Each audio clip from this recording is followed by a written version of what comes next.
parti en fumée. Et le pire, c'est que personne ne sait pourquoi. C'est le chiffre choc balancé lors de la conférence de presse du 12 mai 2026. La filière BTP martiniquaise aurait perdu près de 400 millions d'euros en 18 ans. Tout le monde a repris le chiffre. Tout le monde a crié au scandale sur les réseaux et les médias, mais personne n'a été foutu de vérifier d'où il sortait. Et personne ne l'explique. Alors, j'ai fouillé, j'ai sorti les calculettes, j'ai ouvert des rapports, et ce que j'ai découvert est bien pire qu'un simple effet d'annonce. On est face à un double scandale. Une industrie qui coule dans le silence le plus total et une panne généralisée de données publiques. Aujourd'hui dans Décoffrage, je décortique ce chiffre et je vous montre ce qui se cache vraiment derrière. Enlevez vos lunettes, on va voir si les fondations sont solides.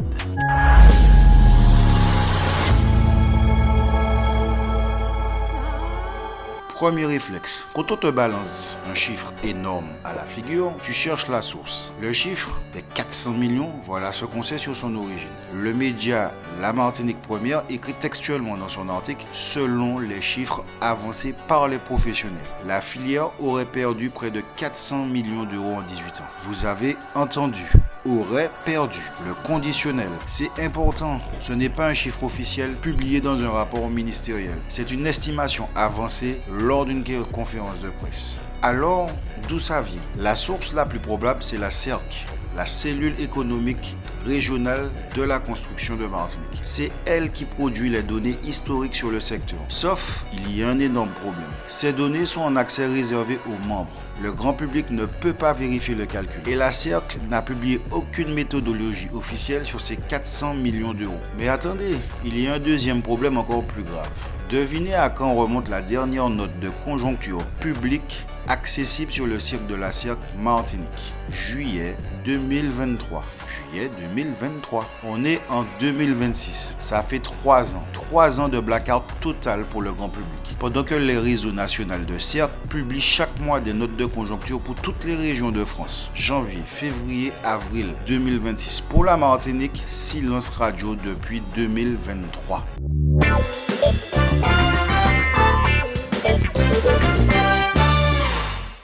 Comment voulez-vous défendre un secteur, convaincre les élus ou mobiliser l'opinion sans chiffre officiel accessible? J'ai essayé de reconstituer la logique du chiffre avec les rares données publiques disponibles. En 2007, le BTP représentait 6,2% de la valeur ajoutée de la Martinique. En 2019, on est tombé à 3,6%. C'est une perte sèche d'environ 190 millions d'euros de richesse créée par an. Si on accumule ce manque à gagner année après année, depuis 2008, on arrive effectivement à un ordre de grandeur de plusieurs centaines de millions d'euros. Ce chiffre est techniquement vraisemblable. Je ne dis pas qu'il est faux, je dis que pour défendre une industrie en sursis, il nous faut des chiffres inattaquables, documentés et publiés officiellement.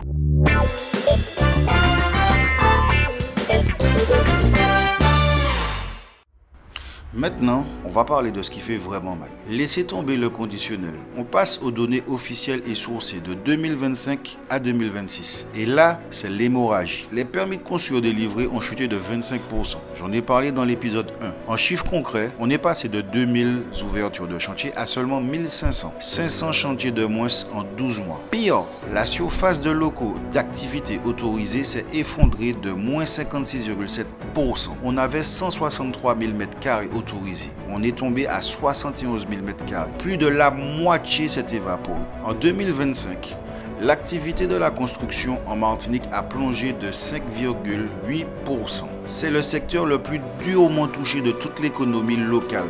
Même en pleine récession générale de moins 0,8%, le BTP chute 2 fois plus vite que la moyenne. Les entreprises qui ferment, on compte 518 défaillances d'entreprises en Martinique fin 2025, soit une hausse brutale de plus 15,6% sur un an. Le bâtiment est en première ligne et le chiffre d'affaires médian des entreprises du BTP qui survivent a encore reculé de 5%.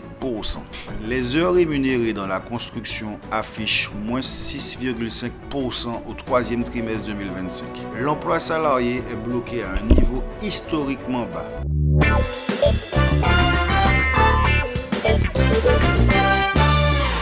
Et Écoutez bien ce chiffre, plus 80 000 euros. C'est le surcoût moyen actuel pour un chantier de maison individuelle, évalué au départ à 200 000 euros. Le bois, le ciment et la ferraille ont pris entre 30 et 50% depuis 2022. Les prix se sont stabilisés, mais restent bloqués bien au-dessus des niveaux d'avant Covid. Et pour cela s'ajoute l'octroi de mer et aux fret.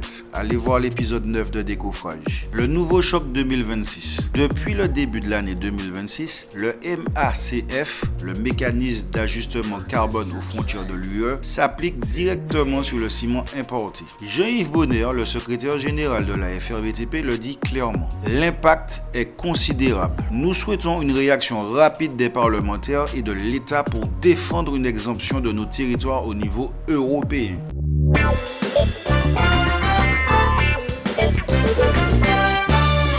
C'est ici que vous devez vous installer bien au fond de votre siège parce que ce que je vais vous dire va vous mettre en colère. D'un côté, les professionnels annoncent 400 millions d'euros perdus. De l'autre, l'État et les collectivités promettaient précisément une enveloppe de 400 millions d'euros d'investissement pour la commande publique sur la période 2024-2025. Même chiffre, deux réalités parallèles qui ne se rencontrent jamais. Pourquoi cet argent promis n'est jamais arrivé sur le terrain? Les acteurs le disaient clairement déjà à l'époque. Sans feuille de route claire, sans chantier listé, avec des dates de démarrage précises, ces promesses ne valent rien. Ils avaient raison d'être pessimistes. En février 2026, le préfet a remis un couvert. Il a annoncé 300 millions d'euros pour le logement social, avec 52 opérations prêtes à démarrer. Financement bouclé, foncier maîtrisé. C'est super sur le papier, mais posons-nous les vraies questions, celles que les donneurs d'ordre évitent soigneusement. Est-ce que les conditions sont vraiment réunies pour relancer le secteur? La réponse est non. Et je vais vous dire pourquoi. 1. Le piège du mieux disant. Sous prétexte de chercher l'offre la mieux disante, on se retrouve avec des marchés publics financièrement sous-évalués. Les prix imposés tellement bas qu'accepter le chantier pour une TPE locale, c'est signer son arrêt de mort. 2. Le canardage de la trésorerie. Je le redis encore, il n'y a aucune avance de démarrage. On demande à des boîtes locales déjà asphyxiées par la crise d'avancer l'argent des matériaux, de payer la main-d'œuvre et de porter des projets à bout de bras en attendant des paiements qui traînent. C'est intenable. 3. Et celle-là fait mal. Le mépris des PME locales du BTP. Disons le terme, trop souvent le système traite nos entrepreneurs locaux, nos artisans comme des larbins. On impose des cadences folles, des marges de misère et aucun respect pour le savoir-faire. Alors, c'est 300 millions. Vraie relance ou illusion totale? Et surtout, qui va profiter de ces fameux 300 millions? Les grands groupes hexagonaux ou nos TPE locales qui ramassent des miettes?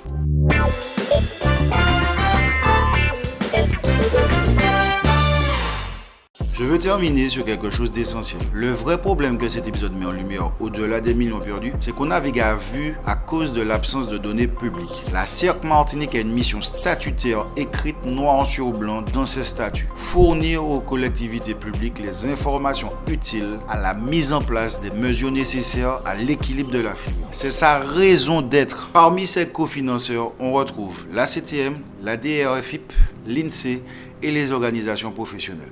Mais attendez, la CTM est membre de la CIRC et c'est la même CTM qui augmente l'octroi de mer sur les matériaux de la construction. Il y a une tension évidente entre le rôle d'observateur indépendant et celui de membre politique financeur. Résultat, le réseau national publie chaque mois partout en France, mais pour la Martinique, c'est silence depuis juillet 2023. Alors, je pose la question directement et publiquement à la CIRC Martinique. Vos données existent. Vos membres font des conférences de presse sur 400 millions d'euros perdus. Quand est-ce que vos chiffres et vos méthodologies deviennent enfin accessibles à tous les Martiniquais? Ce n'est pas une attaque, c'est une demande légitime pour avoir enfin un débat éclairé. Sans données publiques, on se bat avec des chiffres non vérifiables. Et dans une crise de cette ampleur, nos entreprises ont besoin d'armes solides, pas de munitions.